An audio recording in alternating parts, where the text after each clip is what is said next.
Bom, bom dia a todas e a todos. Nós vamos, já com o andar da hora, eu não sei se a gente consegue fazer toda a proposta. Inicialmente eu tinha uma versão que a gente chama completa, né, da apresentação, com 60 e poucos slides. Na terça-feira à noite eu consegui enxugá-la para a versão enxuta, com 46 slides. E acho que eu vou ficar com a ultra enxuta, que serão 21 slides. Porque, pelo andar do tempo, a gente tem que ter essa maleabilidade, senão a gente não consegue depois garantir as demais falas no tempo correto. Então, pessoal, mas a apresentação que vai ficar disponível para vocês é essa enxuta, com 46 slides, então essa é tranquilo, vai ficar à disposição de vocês. Tudo bem? Então tá. Eu já vou aproveitar que a gente tem uma dinâmica só para a gente poder dar uma levantada, né? Tem um videozinho que a gente vai fazer com vocês para que a gente possa quebrar um pouquinho o gelo e a gente tentar, né, fazer bem uma despertada no nosso organismo para que a gente consiga, né, ter oportunidades aí para poder utilizar também fora. Então eu pergunto a vocês, alguém aqui entre um hipopótamo e um cachorro, qual que você prefere? Qual que você tem mais afinidade? Cachorro, né? Então, levanta a mão quem tem afinidade com cachorro, que gosta de cachorro, tem cachorro em casa, né? Se alguém maltratar um cachorro, vai estar te maltratando também, gosta de defender e tudo mais. Muito bem, abaixa. Agora, quem for maltratar um hipopótamo aqui, quem acha que o hipopótamo seria a minha predileção entre um cachorro e um hipopótamo? Muito bem. Então, no vídeo... Todo mundo vai ficar de pé, convido para ficar de pé. No vídeo, quem vai defender o cachorro vai imitar o cachorro. E quem for, ou como não houve ninguém que quis responder pelo hipopótamo, a gente assiste o hipopótamo. Pode ser assim? É rápido, só para a gente quebrar um pouco o gelo e dar tempo dos demais aí chegarem, tá bom? Então vamos lá, How to Dance. Amplia para nós. Então o hipopótamo ninguém fica, né?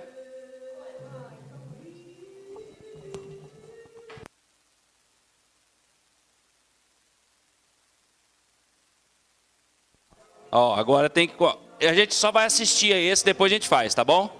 Assiste, ó. Então vamos ter que imitar o cachorrinho.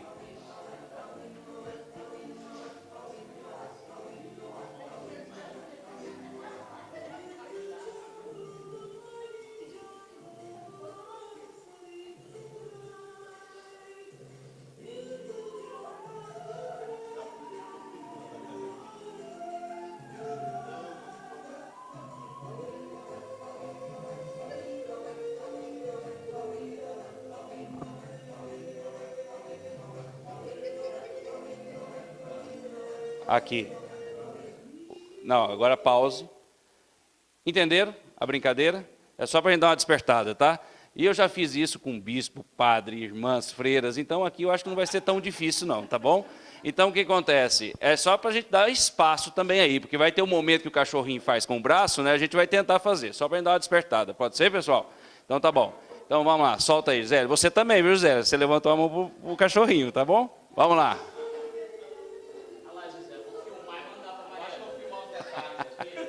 Olha, olha ali, vai filmar detalhe. Olha lá, presta atenção, vai entrar agora, ó. Vamos lá. Coreografia, hein?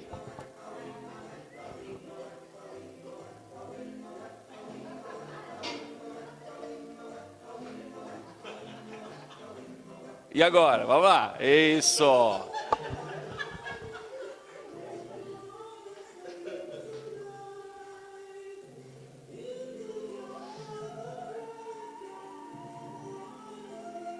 E para finalizar,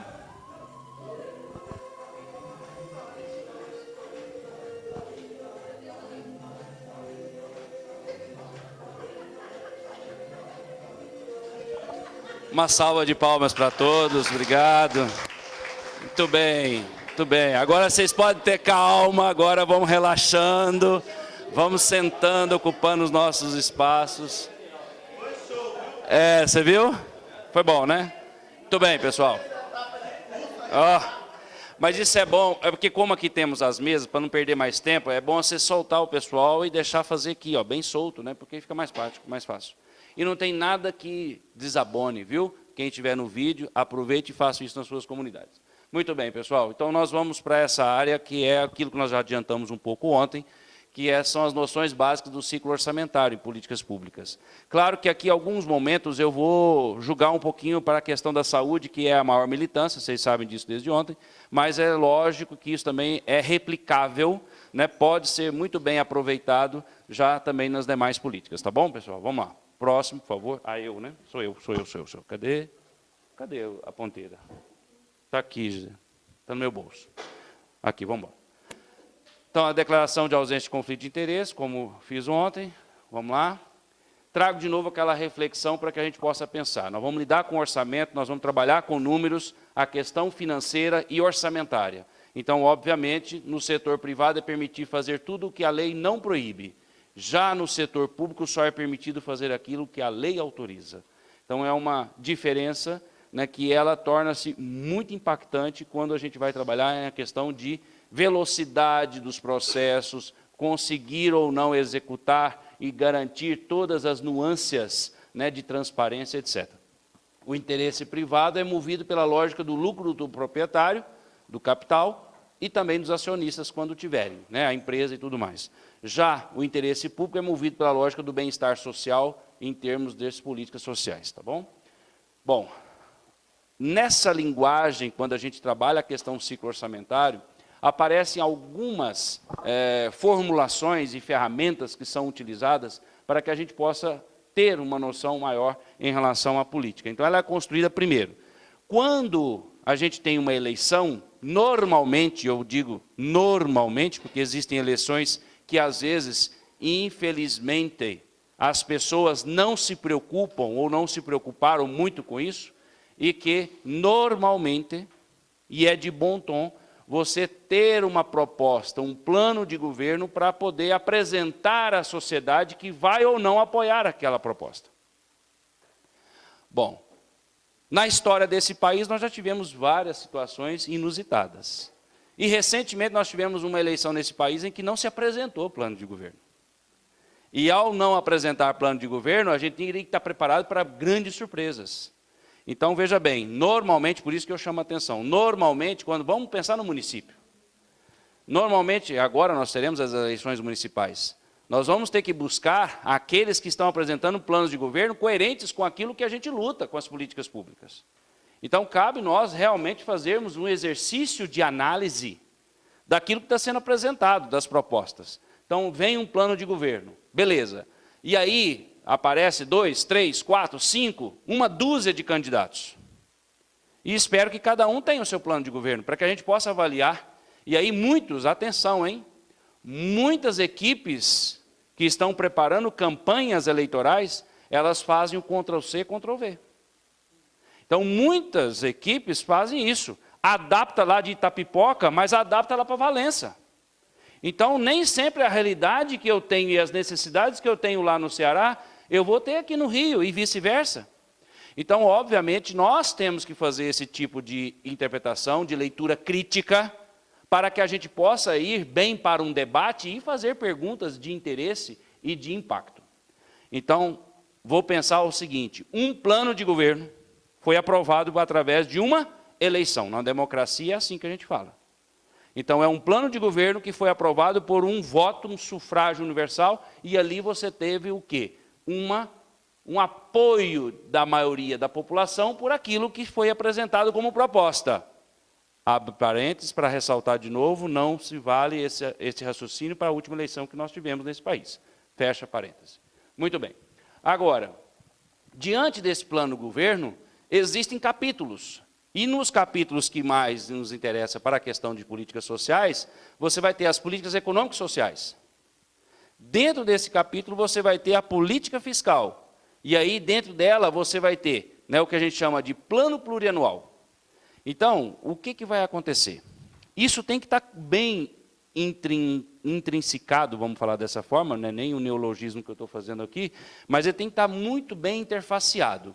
O plano plurianual com a Lei das Diretrizes Orçamentárias e com a LOA, a Lei Orçamentária Anual. Bom, então entrou um monte de nomenclatura aí, que quem não milita talvez vai ficar um pouco perdido. Então, tudo começa, plano de governo, então vamos deixar isso para lá. Então, vamos pensar aquilo que vai ser a construção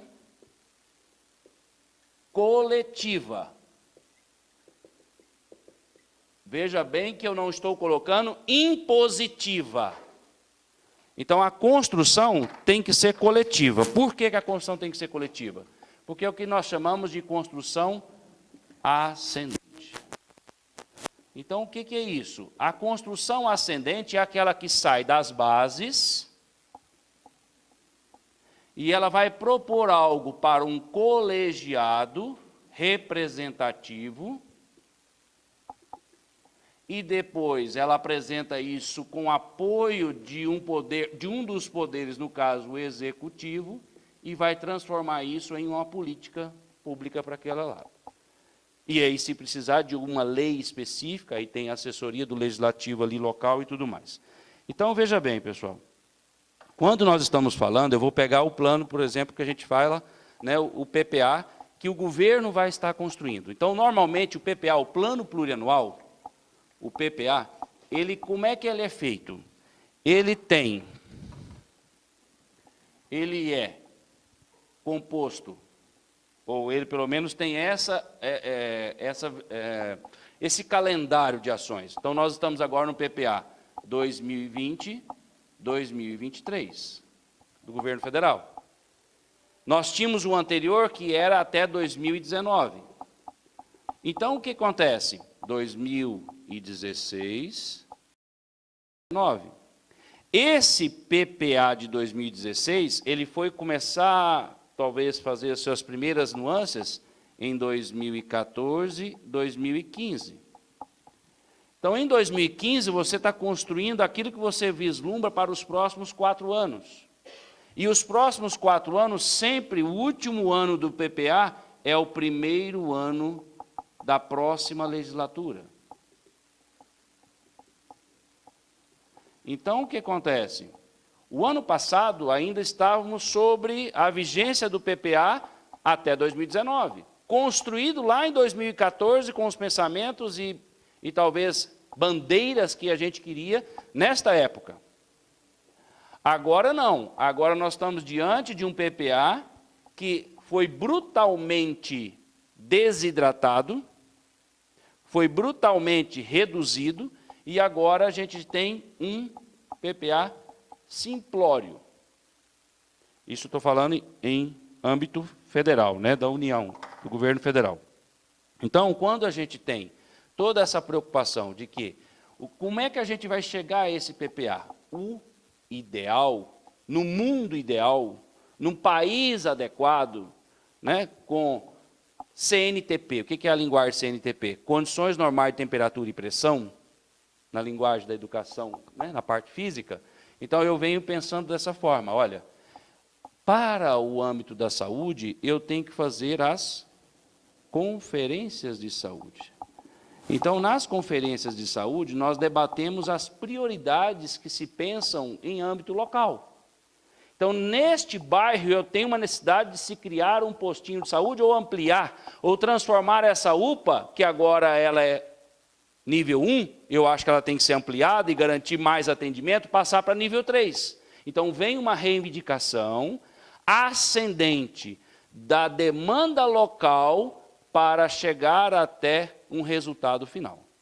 Então, dessa forma, né, o ideal em CNTP, Condições Normais de Temperatura e Pressão, as propostas aprovadas em uma conferência, elas vão para um documento que é o relatório aprovado das diretrizes e propostas aprovadas naquela conferência. Isso é assimilado pelo Conselho de Saúde ou Conselho Local, o Conselho Local, no caso aí, municipal, e isso depois é tratado como prioridade ou diretrizes para você chegar onde? Quando for construir ou fazer as adaptações ou atualizações. Onde o PPA, ele vale para 4 anos.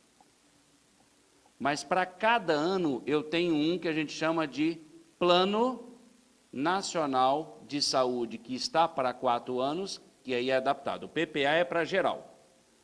Dentro do geral, eu vou adaptar para nós da saúde. Então, existe um Plano Nacional de Saúde que obedece às diretrizes apontadas no PPA de 4 anos, para também 4 anos. Só que eu tenho o Plano Anual de Saúde, ou Programação Anual de Saúde, que é a PAS, com S. Essa Programação Anual de Saúde, então, ela destrincha o Plano Nacional de Saúde, que está embasado no PPA, que deveria estar vinculado a um plano de governo aprovado pela comunidade, pela população. E aí, o que acontece? A Programação Anual de Saúde define para aquele ano quais são os objetivos a serem atingidos. Então, para cada ano, você tem uma PAS, que deve ser apresentada pelo Executivo, apreciada pelo colegiado do controle social, que seria os conselhos, no caso, o Conselho de Saúde, e aprovado ou reprovado ou aprovado com ressalvas. Aí isso é feito com antecedência. Então, por exemplo, a gente vai apresentar o PAS 2021 no segundo semestre. É apresentado normalmente em CNTP adequada e democrática, né? Em condições normais de temperatura e pressão em âmbito democrático, você apresenta isso lá para setembro, outubro ao Conselho. E ao apresentar, a gente aprova ou faz algum ajuste. E aí, depois, essa programação anual de saúde, ela tendo a aprovação do Conselho, ela começa a ser executada. Ao longo do ano, vai gerar um relatório, que é o relatório de gestão, que a gente chama de RAG, Relatório Anual de Gestão. E esse RAG é que faz parte, de acordo com a LC 141, para a área da saúde, é aquilo que você vai avaliar se a gestão está executando aquilo que ficou pactuado diante da programação anual de saúde para aquele ano. Então, quer dizer que eu tenho que fazer um cruzamento, eu tenho que ver que no relatório anual de gestão, no RAG, se ele está condizente àquilo que ficou aprovado pela PAS. E para a gente chegar à PAS e executá-la, nós temos que entender que lá existem diretrizes e você vai precisar o quê? De orçamento para garantir a execução daquelas políticas que estão garantidas ali, né, através dessas diretrizes. Para garantir esse orçamento, nós temos que prever lá no mês de abril e encaminhar, o Executivo encaminha ao Legislativo, quais são as diretrizes que vão garantir o orçamento para aquele ano. Por isso a gente chama de PLDO, que é o Projeto de Lei das Diretrizes Orçamentárias. Isso sai em volta de abril aqui no Ministério, vai para o Congresso e em junho, julho tem que ser apreciado e aprovado as diretrizes. E isso, ao mesmo tempo, já começa a se construir aquilo que você vai apresentar de LOA. Então, o que é a LOA? A LOA sai aqui no Congresso, eu estou falando no âmbito aqui, isso para os estados e municípios tem, às vezes, uma variação de 15 dias, 3 semanas, mas o que acontece? Normalmente, em agosto, o Ministério da Saúde envia a LOA específica da saúde, vai para o Ministério antes do planejamento, agora é tudo economia, e o Ministério da Economia condensa, junta todas as LOAs específicas de cada área e faz todo o orçamento federal e encaminha aquele calhamaço gigantesco para o Congresso Nacional apreciar. Normalmente, em condições normais de temperatura e pressão num país democrático, a gente tem a LOA aprovada até final de dezembro, né? Até o último dia, vamos falar assim, o último dia de exercício parlamentar daquele ano. Então, normalmente, em condições normais de temperatura e pressão, você tem a LOA aprovada ainda antes do ano começar. Por que ela precisa estar aprovada? Porque você tem que iniciar o ano 1º de janeiro com o orçamento daquele ano aprovado pelo Legislativo. E se ele está aprovado, então ele pode ser executado. Se ele não está aprovado, não pode ser executado. Você tem que aprovar primeiro, e a lei fala isso, né? O legislativo tem que apreciar e aprovar primeiro, para depois você fazer a execução. E aí começa o jogo de cabo de guerra entre executivo e legislativo. Não, como você não me deu aqueles 10 cargos que eu te pedi, eu vou segurar um pouco aqui essa demanda e não vamos aprovar em dezembro. Vai para o recesso parlamentar do Natal, entra um ano sem o orçamento aprovado, você não pode, aí começa a ter o delay, começa a ter os atrasos nas execuções das situações que você precisa dar andamento. Aí começa a atrasar os ressarcimentos de repasse para o SUS, por exemplo, a questão de MAC, média e alta complexidade, né? A questão dos repasses que existem de rotina a cada mês. Então, pessoal, o que a gente chama a atenção é que essa dinâmica do ciclo orçamentário é uma dinâmica que nós temos que ter uma ideia, e aqui eu peguei exemplos básicos da saúde, mas isso replica para as demais áreas, com muita tranquilidade. E aí a gente vê que a política de saúde, o plano de saúde, ela está garantida dentro da programação anual de saúde, a PAS, mas elas têm que estar vinculadas dentro daquilo que ficou pactuado pela LOA, aprovado pela LOA, a partir de uma LDO aprovada e que tem que ter interface ou talvez espelhamento dentro do PPA, garantido. Então, tudo começa pelo PPA, em condições normais de temperatura e pressão, democraticamente discutido e aprovado por uma conferência de saúde, para a área da saúde, para a área da assistência social teria que ter uma conferência de assistência social, para a área da educação, a conferência municipal de educação, isso num país democrático que preza a participação popular. Tudo bem. Mas, vou chamar a atenção, é o que a lei hoje nos garante, ainda garante, antes de aparecer uma emenda constitucional que possa fazer com que a gente perca isto aí, garantido duramente pela Constituição de 88. Então, para que a gente possa pensar em uma mudança ou construir algo em relação àquela política pública, precisa planejar, né? Então, olha lá, planejar é preciso conciliar o planejamento estratégico com o planejamento orçamentário e financeiro. É óbvio que nem sempre você consegue receitas suficientes para construir um hospital de 100 leitos no município.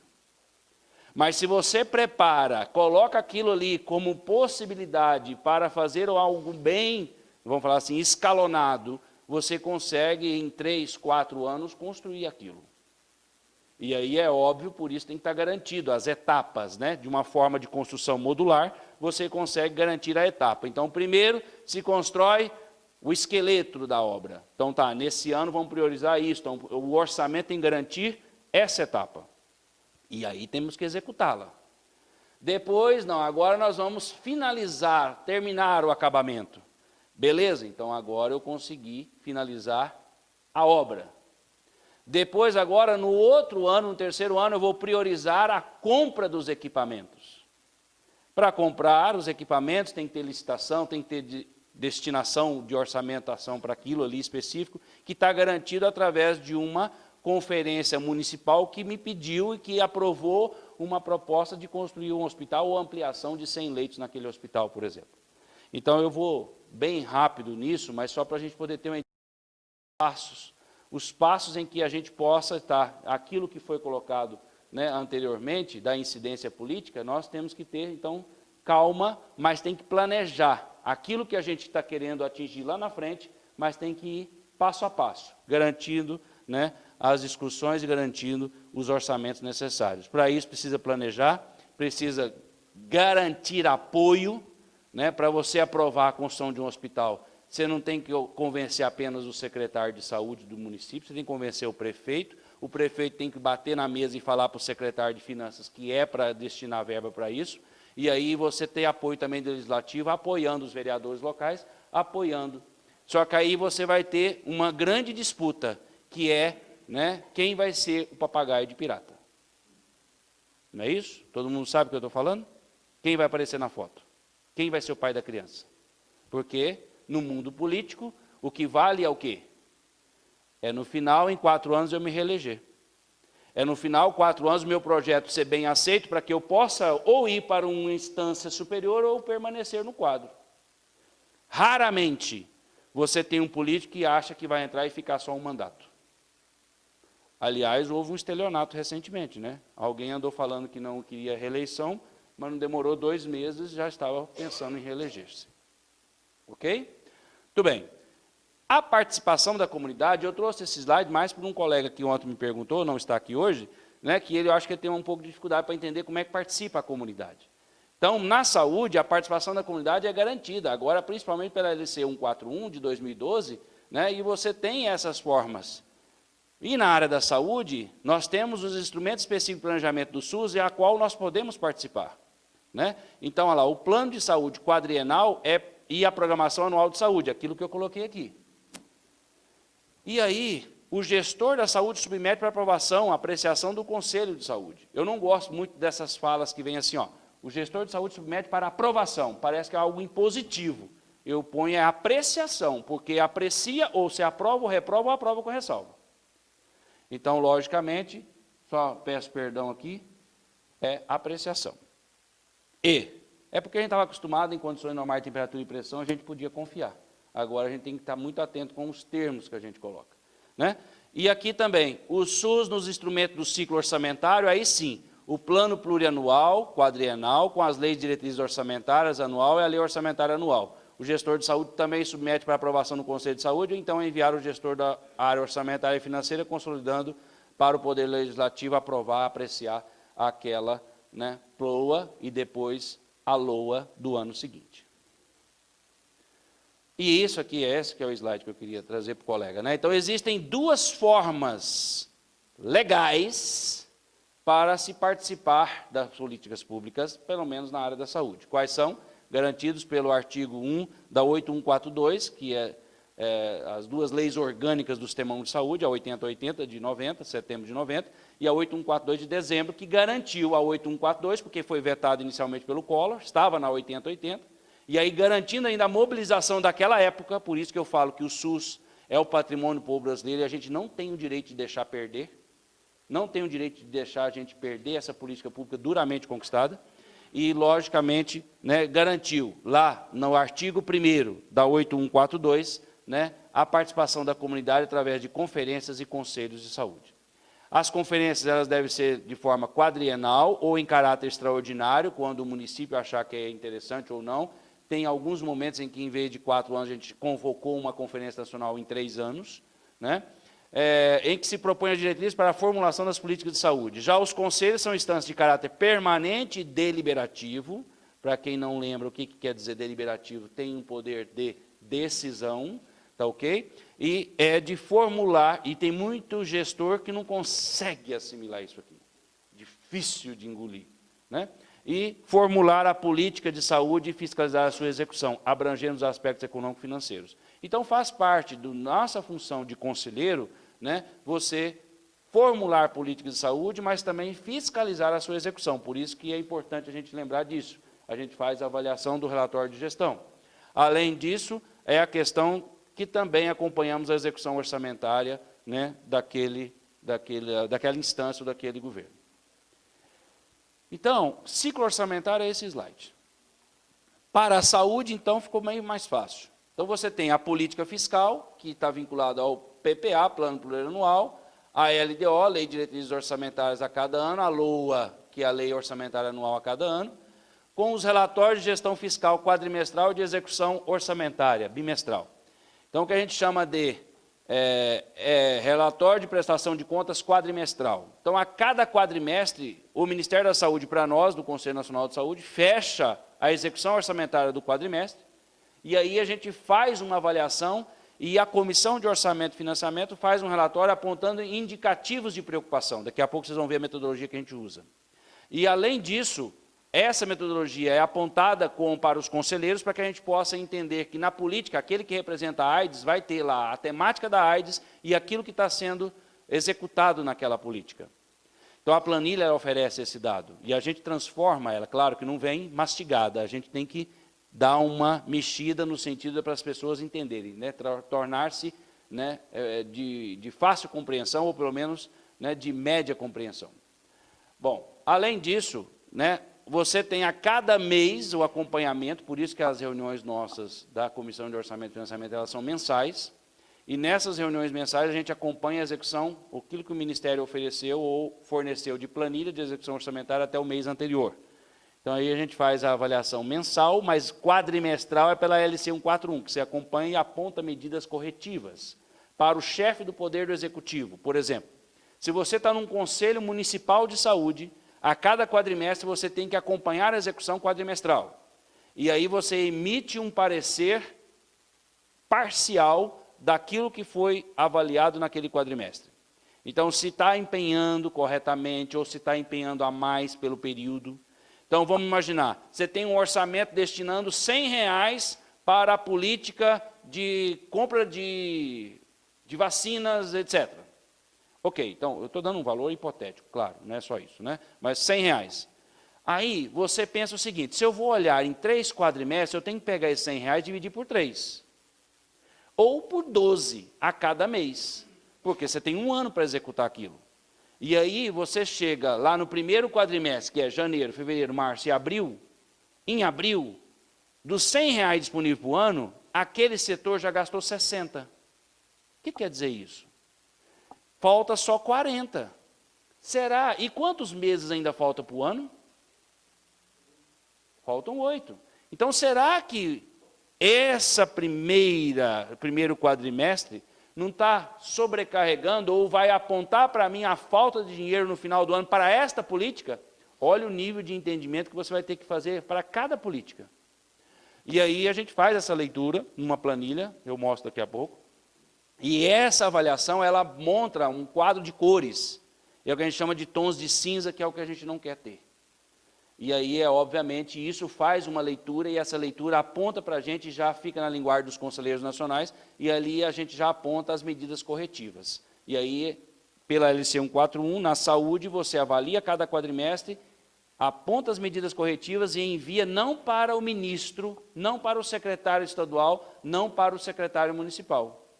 Você envia para o chefe do Poder Executivo daquela referência, ou seja, se no Ministério da Saúde, a gente vai mandar para o gabinete da Presidência da República. Se você está no Conselho Estadual, você vai mandar para o gabinete do governador. Se você está no município, você vai mandar para o gabinete do prefeito. Manda, claro, com cópia para o ministro, manda, claro, com cópia para, mas o endereço daquele MI ou daquele documento tem que ser para o chefe do Poder Executivo. Apontando já os alertas que você está fazendo seriadamente a cada quadrimestre, para que quando chega ao final do ano, para não falar que você não avisou. Então, você apresentou ali anterior. A lei ela é boa por isso, porque ela garante que a gente está fazendo o acompanhamento sistemático e seriadamente. Então, pessoal, quando a gente trata da questão da política de saúde, aí aqui você poderia tirar política de educação, política de segurança pública, etc. Então, tem que ter um plano de saúde, um plano de segurança para os 4 anos, a programação anual de saúde, a programação anual de segurança para aquele ano, relatórios quadrimestrais de prestação de conta e relatório anual de gestão, que são os RAGs, a cada ano. Então, os conselhos de saúde avaliam ou deliberam ou indicam medidas corretivas para o chefe do Poder Executivo, conforme a LC 141, artigo 41. Muito bem. Então, para o ciclo orçamentário, com toda essa nomenclatura que a gente colocou, nós temos que ter, obviamente, né, a informação em termos daquilo que vem de demanda, planeja, executa, monitora e avalia, e replaneja se for necessário, e, obviamente, nós vamos fazer a avaliação da prestação de contas realizada. Então, esses slides, eles são mais para a gente poder ter uma ideia daquilo que vem a dimensão das nossas atuações. Por isso que eu estou tranquilo, que eu estou fazendo a versão ultra enxuta aqui, por causa do tempo, mas o curso que eu falei para vocês de ontem, em parceria com a CGU, ela vai com tranquilidade, aqueles que quiserem fazer as 20 horas do módulo básico, vai falar tudo isso com calma, com slidezinho bonitinho, com filmezinho, com charges, então está bem tranquilo lá, hoje, com a questão do EAD. Então, veja bem, vale a pena, quem pudesse fazer esse curso, é a minha dica que eu dou, né, para que você possa estar bem, bem adaptado a essas linguagens que são utilizadas nesse termo. Então, é só para a gente lembrar, né? Então, vem o PPA, o Plano Nacional de Saúde, 2020-2023, que nós tínhamos mais de 100 diretrizes, né, objetivos, aí para a saúde eram 13, agora reduziram para 7 objetivos, né? Então, o novo plano, né, em relação ao plano, o PPA para a saúde, está vinculado a apenas de 14 objetivos que nós tínhamos, agora caiu a metade. Ok? Bom, então aí você tem, né, para cada ano, a LDO e a PAS, mas aí depois para as diretrizes, que é no final de abril, maio, até junho o Congresso aprova, e depois no segundo semestre já vem com a lei orçamentária em números, diante de uma expectativa de arrecadação de receitas. Então, o orçamento trabalha assim, né? Quem vai na área da economia e planejamento, né, ele vai avaliar aquilo que você vislumbra com receita, com terceirização, e o governo federal com as privatizações, aquilo que vai entrar, você tem que garantir que aquele recurso que está entrando, ou que você vislumbra entrar, é que você vai tendenciar, remanejar para aquelas áreas para garantir a execução orçamentária, garantindo a política pública, em condições normais de temperatura e pressão. Então, claro, isso nós estamos falando no mundo em que a gente tem, né, realmente as coisas sendo respeitadas. As etapas do PPA e da sua caracterização, então existe a questão da elaboração do PPA, o processo de construção da base estratégica e de definição dos programas e ações por meio das quais se materializará a ação de governo. Então, você vai ter, sem dúvida, aquilo que veio, e num governo que preza pela democracia, você vai olhar aquilo que vem de demanda do povo, da população. Então, aquilo que gerou de demanda ou que foi apontado como diretrizes de interesse em uma conferência de saúde é um bom termômetro. Então, se você realmente ou vai avaliar um plano de governo agora esse ano para apoiar ou não numa candidatura, é um bom exercício ver se aquele plano de governo está coerente com aquilo que foi discutido e aprovado na Conferência de Saúde, por exemplo. Na Conferência Municipal se houve de Assistência Social, na Conferência Municipal se houve de Educação. Não, mas o município aqui não teve nenhuma conferência. Tá bom, então aí eu acho que a gente tem que participar de discussões na base para entender qual é a leitura que as pessoas lá na ponta têm necessidades e não ficar esperando que vai vir uma pessoa, né, com um poder de sabedoria tão grande que vai descobrir e saber aquilo que é a necessidade e nuance de cada comunidade local. Depois que você elabora, você vai fazer a implantação, com o estabelecimento de diretrizes e prioridades da LDO e o detalhamento da despesa na LOA.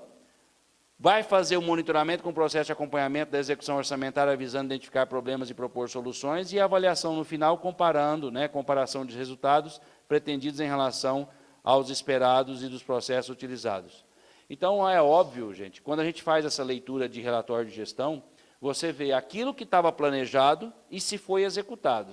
E aí é óbvio que nem tudo é executado, às vezes é executado rapidamente, depende do interesse do gestor naquela política, tem isso também. Às vezes você tem uma política que é vamos dar um exemplo, saúde indígena. O gestor, ele é muito simpático à causa indígena, então ele não vai medir esforços para garantir toda a execução orçamentária daquela temática. Em detrimento, outra política, às vezes, não vai ter tanto interesse, não vai ter tanto foco, não vai ter tanta atenção. E aí, às vezes, ela começa a cair a sua execução, ou não ter apoio na administração local suficiente para poder executar aquilo que precisa. Então, é esse equilíbrio que os conselheiros têm que avaliar. E é nisso que, para você chegar a uma conclusão de que eu reprovo um RAG, eu vou reprovar um RAG, mediante com que argumento? Só porque você não gosta da forma que o prefeito parte o cabelo na cabeça? Não, você tem que ter subsídios e também informações que te dê argumentos para poder falar o seguinte: você não executou e deixou de executar aqui, ali e aquilo ali que é nevrálgico para a comunidade. Ok? Muito bem. E toda a classificação orçamentária, e isso lá no curso é falado bem com calma, né, você tem vários números. Então, lá você tem, né, na questão da classificação da despesa pública, você tem lá 3,08,003 ponto.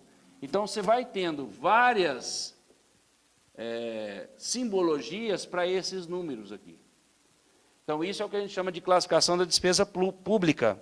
E essa classificação da despesa pública, ela tem uma razão de ser.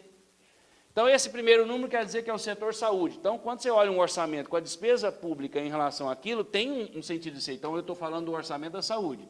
0,8, eu estou falando do subsetor de vigilância em saúde. Então, tá, estou dando exemplo, não estou falando que é. Estou só pegando um exemplo aqui rapidamente. Então, esse número tem uma razão de ter. Esse número é para qual unidade, né, ou qual classificação da política que você está colocando. Então, olha lá, classificação institucional, unidades orçamentárias. Classificação funcional programática. A função de governo, subfunção de governo, programa de governo, atividade, projeto de operação especial. Então, isso tudo tem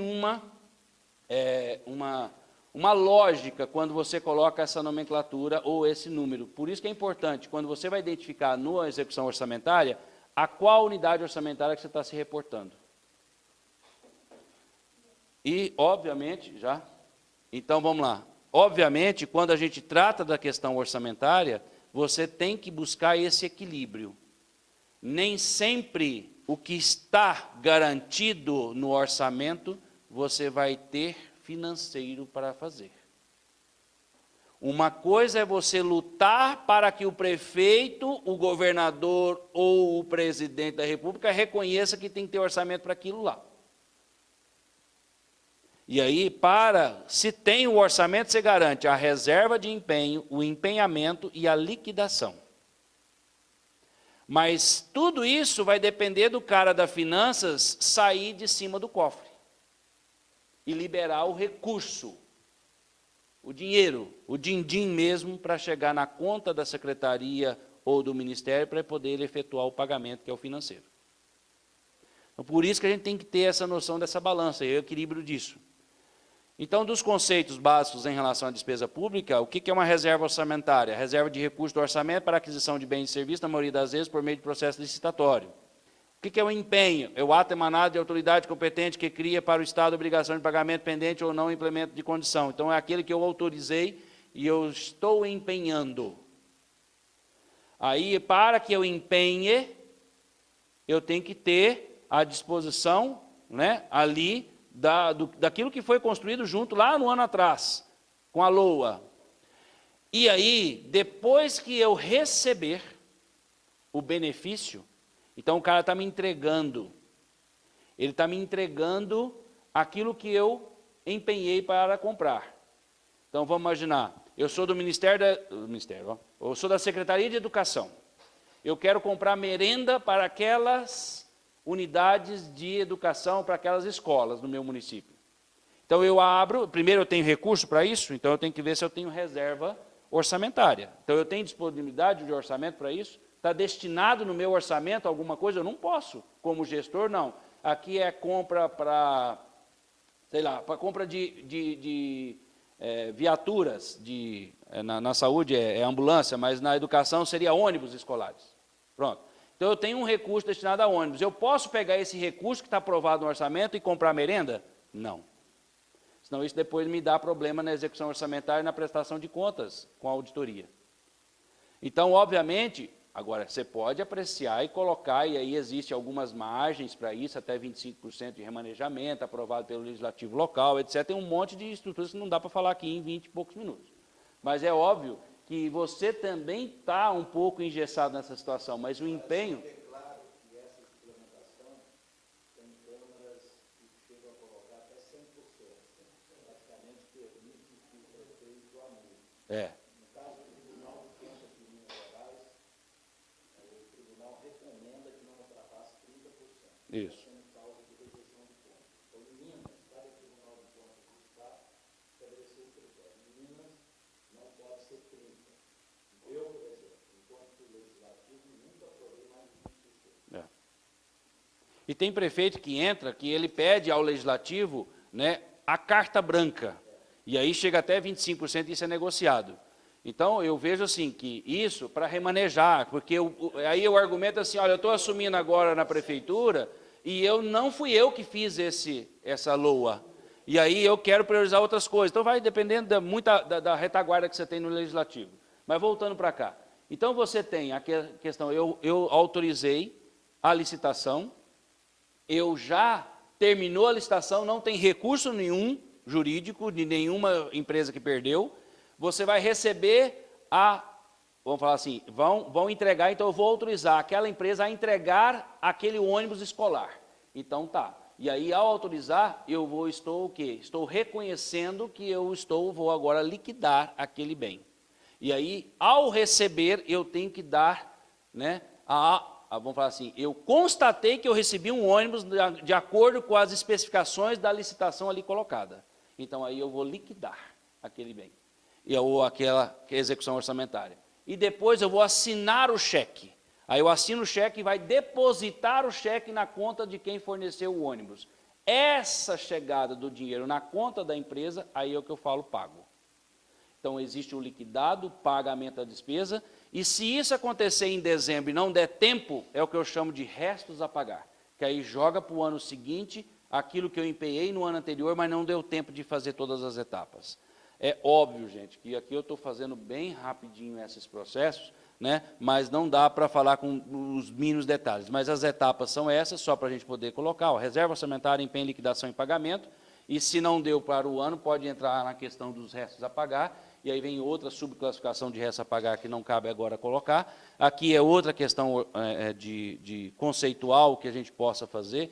E lembrando que começa o ano com a LOA aprovada, normalmente em condições normais, temperatura e pressão, lá em dezembro. Então, o Legislativo aprovou, aí depois começa o ano, algo aconteceu, e aí o Legislativo pode rever a LOA. É o que a gente chama de dotação atualizada. Então, isso acontece nos 2, 3 primeiros meses, e pode fazer algum tipo de remanejamento mais fino no orçamento. E esse remanejamento é o que a gente chama de dotação atualizada.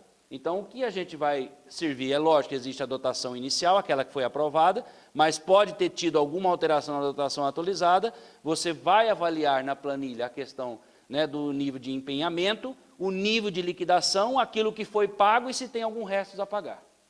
Né? Isso, existem esses 3 tipos de empenho, o ordinário, estimativo e global. O ordinário, quando emitido para atender despesas cuja execução se processa em uma única etapa ou parcela, ou cujo valor ser perfeitamente definido com antecedência. Já o estimativo é aquele que você prevê quando emitido para atender despesas que se processam em mais de uma etapa. Então, aquela que você está seriado. Você tem uma etapa aqui, depois vai a outra etapa e aí vai. Ou de maneira que você vai ter uma programação ao longo do ano. Né? E global, quando emitido para atender despesas que se processam em etapas cujos valores das parcelas serem perfeitamente definidos com antecedência. A liquidação de despesa, aquela que a evidência da liquidação permite à administração reconhecer a dívida como líquida e certa, nasce a obrigação de pagar, ou seja, eu recebi o ônibus e ele é da cor amarela, ele tem 4 pneus atrás, é isso que estava na licitação, e você não pode pôr marca em licitação. Mas tem que pôr, assim, os detalhes que você precisa, quantos bancos tem lá dentro, se está estofado ou não, se tem as janelas, então tudo isso tem que ser bem especificado na licitação e você tem que acompanhar, ver se isso realmente executou de acordo com a licitação. Né? Então, a liquidação de despesa, aí eu vou fazer, reconheço que eu recebi aquilo que foi licitado, então eu vou liquidar. E aí liquidar, emite o cheque, aí eu vou pagar quando o dinheiro chegar na conta do fornecedor. E o resto a pagar, aquilo que eu já falei, existem os processados, não processados, né? Tem toda uma linguagem em relação da execução orçamentária em relação a isso. E aí gera a cada ano um relatório. Esse relatório é o que a gente chama de relatório a cada quadrimestre, quadrimestral, e aquele que vai ser o anual, que é o relatório anual de gestão. Tá? Então, isso que eu queria mostrar para vocês. Como com essa planilha, é o que a gente conseguiu avançar depois de 7, 8 anos de discussão dentro do Conselho Nacional de Saúde, e como a gente acompanha a execução orçamentária do Ministério da Saúde. Então, só para você ter uma ideia como é que a gente faz. Olha aqui, ó. Então, isso aqui é a cada quadrimestre. Então, aqui tem o primeiro, não sei se a Gisele consegue ver, mas lá, aqui é o primeiro quadrimestre. Aqui já é o primeiro semestre, só tem um corte que a gente fez, né? Em vez de a gente fazer 3 quadrimestres, a gente faz o primeiro quadrimestre, até abril. Até junho, que fala o semestre, mas isso não está na lei, na LC 141, é por quadrimestre. Depois, final de agosto e depois, final de dezembro. O que quer dizer essas nomenclaturas que a gente utilizou? E aqui é bom essa planilha, porque ela mostra quais são os parâmetros que a gente utiliza. Ah, ótimo. Então, veja bem, pessoal, olha aqui, ó. Aqui, a gente tem, né, o nível de empenhamento com a questão da dotação atualizada. Quando você tem no primeiro quadrimestre, os primeiros 4 meses, vamos pegar só essa primeira aqui. O que é um nível de execução preocupante para nós? É quando você tiver acima de 50% do orçamento para aquela política já empenhada, no primeiro quadrimestre, os primeiros 4 meses. Porque eu esperaria acima de 50% ou próximo a 50%, quando? Quando eu estivesse aqui no primeiro semestre. Então, no primeiro quadrimestre, acima de 50% de empenhamento, para mim é preocupante. E, para liquidação, acima de 45%, porque tem realmente 5% de margem que você tem que trazer, nem tudo empenhado está liquidado. Então, tem um tempo aqui que você tem que respeitar. E a gente considerou 45% preocupante, acima de 45% de liquidação no primeiro quadrimestre. O que é o adequado, então? Qual que é o mais fácil de você ler? O que a gente considera adequado? Com margem, né?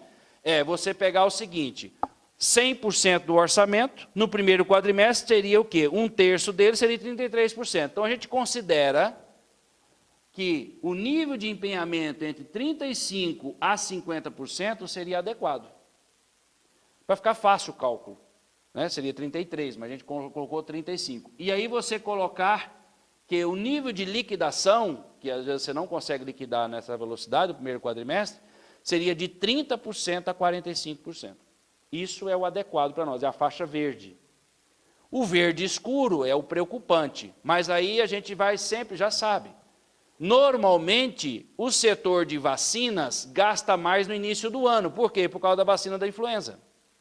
Então, logicamente, ou abre licitação para comprar o medicamento da AIDS e já compra grande quantidade no início do ano para abastecer as farmácias até outubro, por exemplo. Então, aí a gente aponta e o Ministério vem respondendo. Não, mas nós estamos executando a mais isso, por isso, por isso, por isso. Ah, beleza, legal, então, ótimo. Beleza, então para nós está ok. Agora, o que seria uma execução do primeiro quadrimestre regular? Aí já é amarelo, laranjado.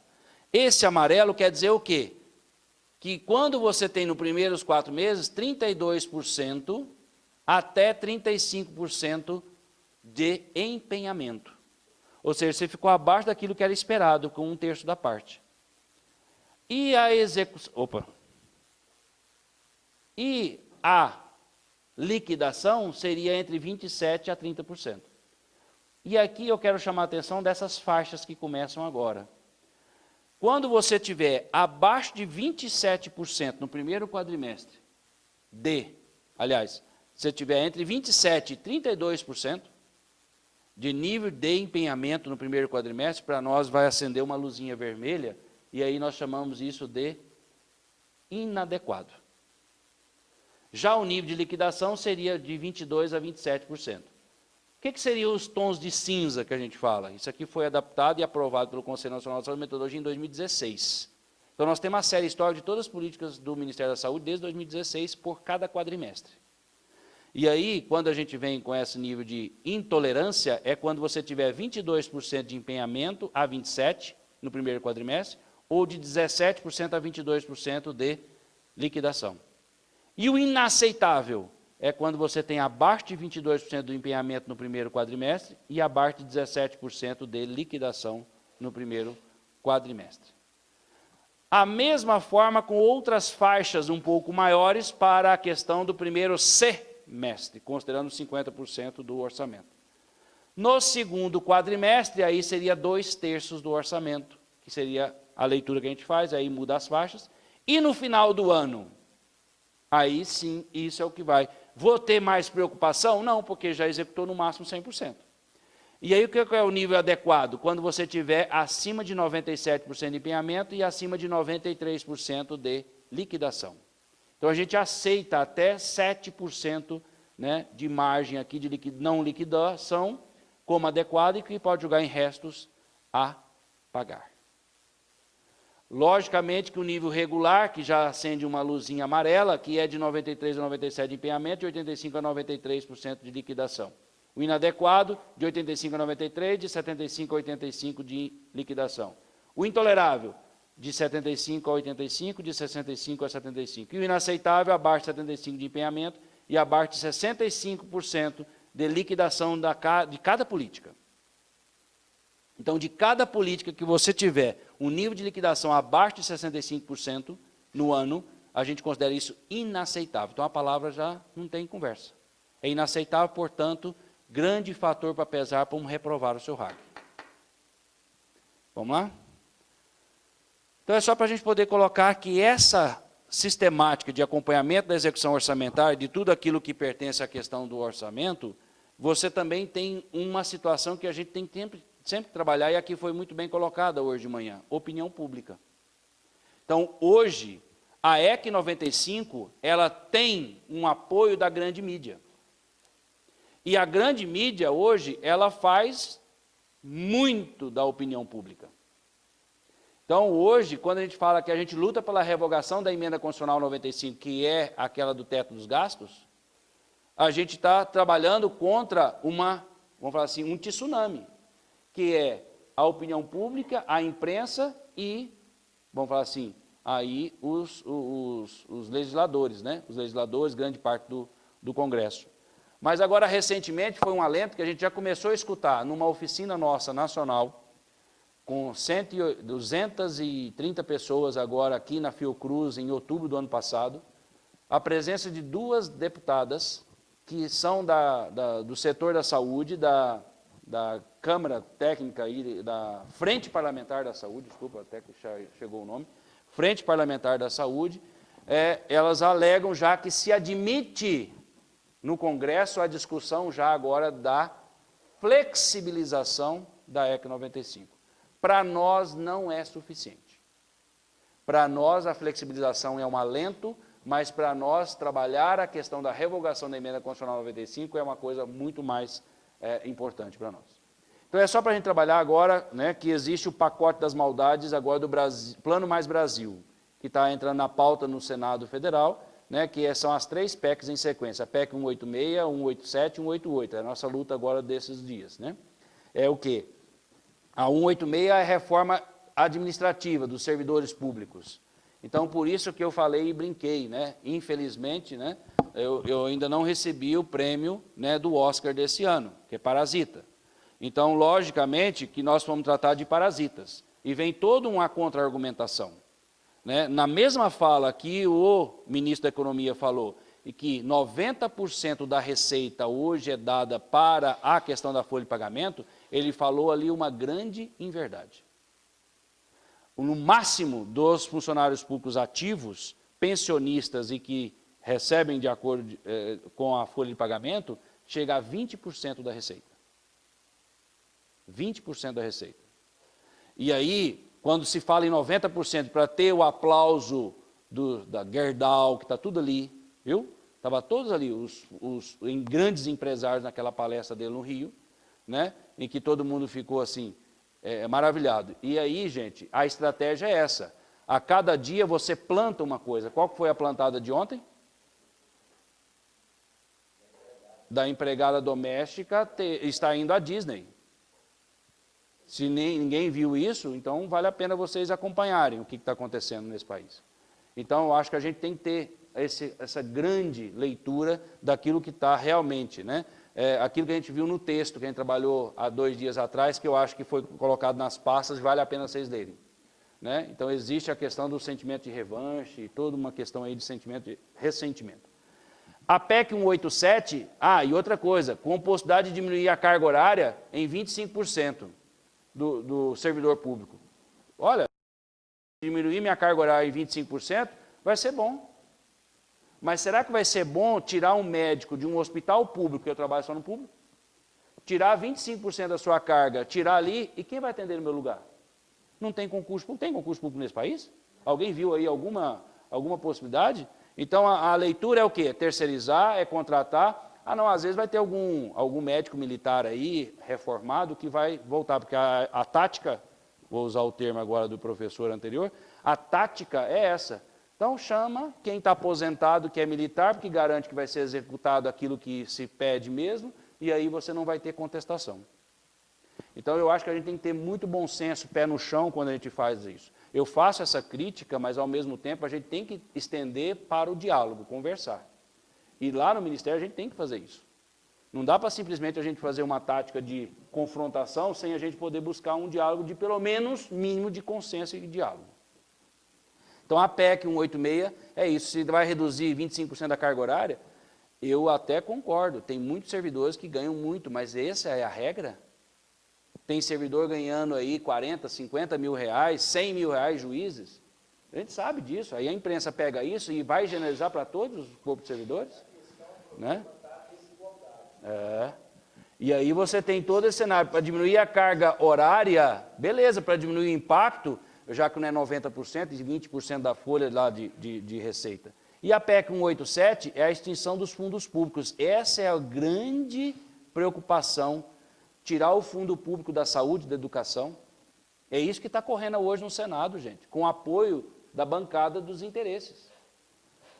PEC 188, reforma do Pacto Federativo, que você vai ter, inclusive, o tratamento da questão do pré-sal, que nós conseguimos, pelo menos uma parte do pré-sal, ser destinado como extra para a saúde, para a educação.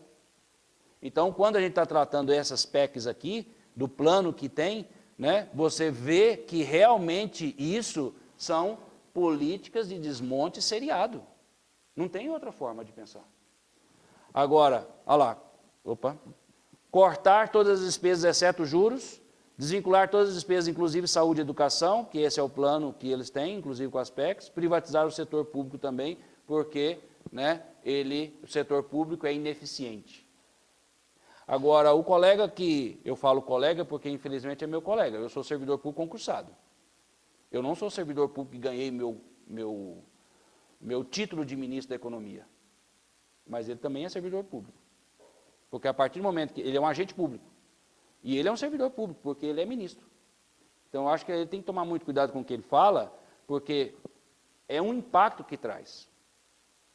Então, as autoridades públicas, elas têm uma possibilidade, de acordo com suas falas, com entonações, que mexe com o mercado. E a economia vai mexer com o mercado da economia. Mas, se o ministro da Economia está sendo taxado, mas, quiçá, as falas que eu tenho, inclusive, do chefe dele. Então, eu trago só essas sugestões, eu não vou poder estar com vocês aí, eu avisei ontem, né? Não vou poder estar com vocês a partir da tarde de hoje e amanhã, mas eu trago como sugestões. Eu acho que a gente precisa pensar rapidamente, né, nesses reforços que a gente tem hoje como instrumentos de articulação, de mobilização. Então, montar grupos, fóruns de conselheiros católicos regionais em determinadas políticas para a troca de experiências. Então, nós aqui, quem milita em conselho de saúde, eu sou favorável a criarmos um fórum nosso de conselheiros católicos de saúde. E aí se cria conselheiros católicos de assistência social, aí cria-se conselheiros católicos da juventude. E aí eu acho que é esse tipo de rede que a gente possa estar pensando em montar, hoje, com as facilidades que o meio de comunicação ou que as redes sociais nos ajudam ou nos favorecem, a gente tem que aproveitar isso.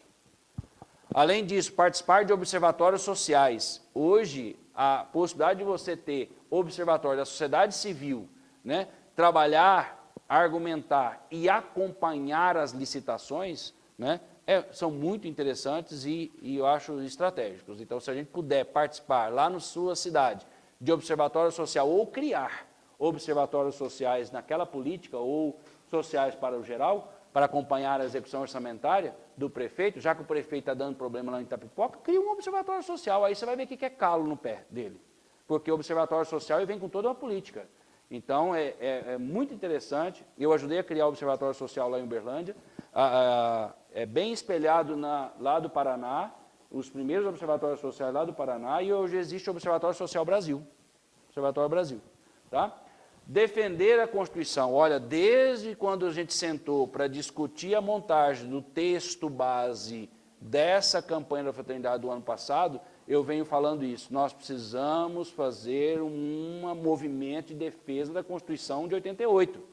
Nós não precisamos mais daquilo que está lá amparado. Agora, o que ele não pode assistir passivamente, 308 deputados acharem que muda a Constituição e pronto, muda o futuro desse país. Que precisa de 308 para mudar. E aí, senadores, precisa de 51? Não lembro agora. Acho que é 51, 52. 48? 49. Então, pronto. Então, pessoal, é isso. Acho que a gente precisa pensar numa estratégia de defender a Constituição, que é a Constituição Cidadã de 88. Nós não queremos mais nada que está lá. Nós queremos é que garanta o que está lá. E é os nossos direitos, direitos que como temos como pessoas, como cidadãos. Trabalhar intensa e proativamente a conscientização pelos direitos e políticas sociais. Nós estamos no ano eleitoral. Nós temos a missão de fazer isso, sair da nossa comodidade, e eu acho que a gente tem que ir realmente fazer uma boa discussão, né, proativamente, conscientização pelos direitos e políticas sociais nesse ano eleitoral. Porque 2022 já começou. E é agora. É agora. Tá? Então, se a gente tiver uma grande alteração no cenário, né, de governos municipais mais vinculados à questão da democracia e direitos populares, muito bom. Porque isso vai dar uma mexida aí para 2022. Multiplicar o conhecimento e a sensibilização cidadã por um cenário mais democrático de respeito à participação social, participação popular, participação social, democracia participativa, tudo são termos que a gente tem que estar usando no nosso dia a dia. E eu falando de ontem, eu só repito, né, a educação já foi para a rua ano passado, a saúde vai, e quando a sociedade civil vai se manifestar? Aquele curso que eu já falei ontem à noite, então vale a pena, então é redeconselhosdosus.net/pré-inscrição, 20 horas o módulo básico, com a parceria da CGU, emitido certificado pela Escola Legislativa de Minas Gerais, então vale a pena vocês, de Minas Gerais, viu, Durval? Parceria, tá ok? Isso. E aqui a minha sugestão bibliográfica, se vocês quiserem uma livro, pode baixar na internet, tá ok? Essa questão lá tem todo um manual, né, que nós temos de finanças públicas para a questão de conselheiros e conselheiras de saúde. E é isso.